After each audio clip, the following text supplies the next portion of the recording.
FC Paris is all set and done. What a fight night, what a card. We had 2 decisions, I'm pretty sure, and let's get straight into it. I'm mainly going to talk about the main event on this one, but we're going to do a quick recap. I've got my notes here as usual, so let's get straight into it. So, some good finishes. Sam Patterson got a first round knockout. Love that, he got the geezer hurt and just kept on doing it. The guy was had chicken legs. He weren't going anywhere. Patterson knocked him out. Anthony Denja, I'm probably pronouncing his second name wrong, in the heavyweight division. He knocked out Marcin Topura in the first round. Very, very impressive. Hand speed was good. Aggressive. Power. Not many people knock out Marcin Topura. He's 37, but I'm happy we've got some new blood in this heavyweight division. And Anthony Denja is the guy we need. More people like him who can come through and beat a tough, solid veteran in Marcin Topura. I love that.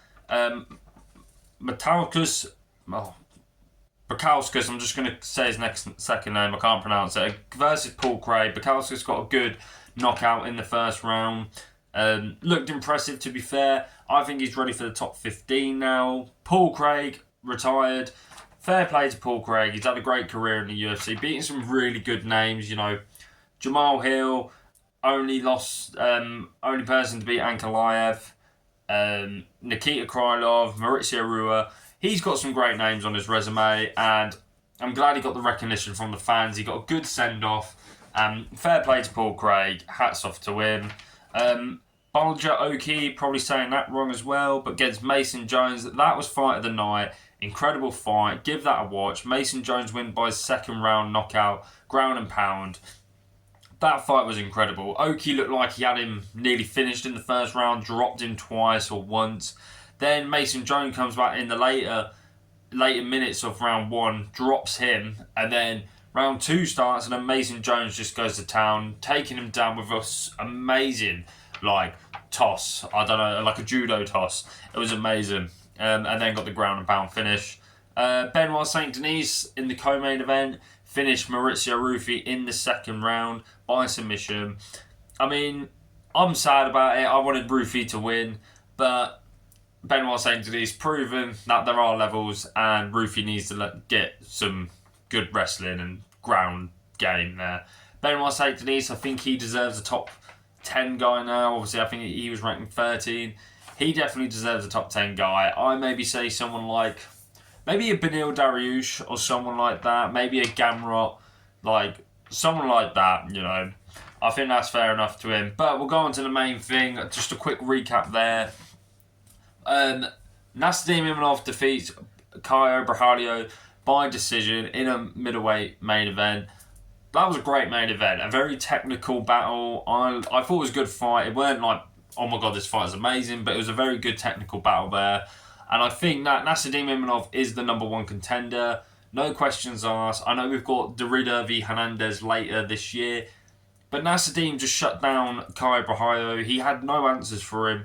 Nassourdine was beating him to the punch. He was more active, stopped the takedowns. His punch speed was ridiculous. I didn't know how quick he could punch like that, especially for such a big middleweight as well. Nassourdine's got all of it, If it goes to the ground as well, he can survive. It didn't go to the ground at all in that main event because his takedown defense was so good.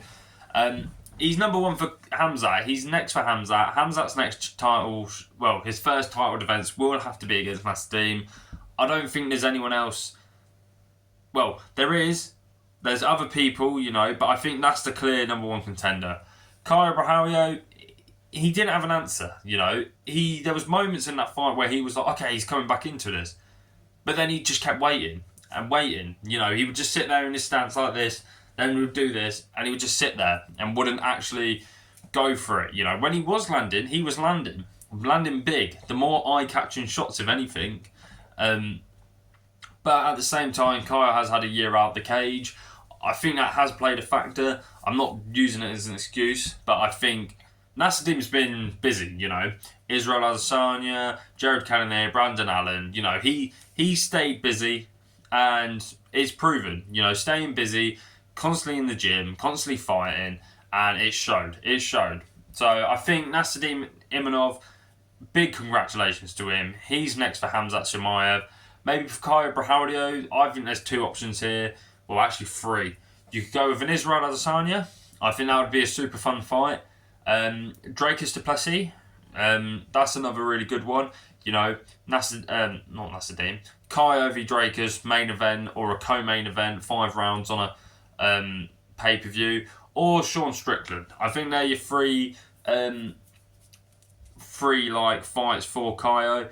And yeah, like I said, the only person for Nassourdine is the title shot, Khamzat Chimaev, and I think he does really well against Khamzat. Takedown defense is there. Striking, he's rapid, he's quick, and he's powerful, as we've seen. Knocked out Jared Cannonier, knocked out Israel. He's got power. I think Khamzat would win, but I think this is probably the best test for him. You know, Renan Durin is a little bit sloppy, I'm not going to lie. So is Dricus du Plessis. Anthony Hernandez, maybe. Caio Borralho has just lost, so he's not getting a title shot anytime soon. So yeah, Nassourdine Imavov is the guy. But that's UFC Paris in a quick video, a quick recap. Well done to Paul Craig. I think just as another shout out to him. Shout out to Nassourdine Imavov. Impressive victory. The title shot is next. And yeah, great card. You know, I hope you guys enjoyed the video and the show, because the the fight night was amazing. But yeah, I will see you in a bit. Peace.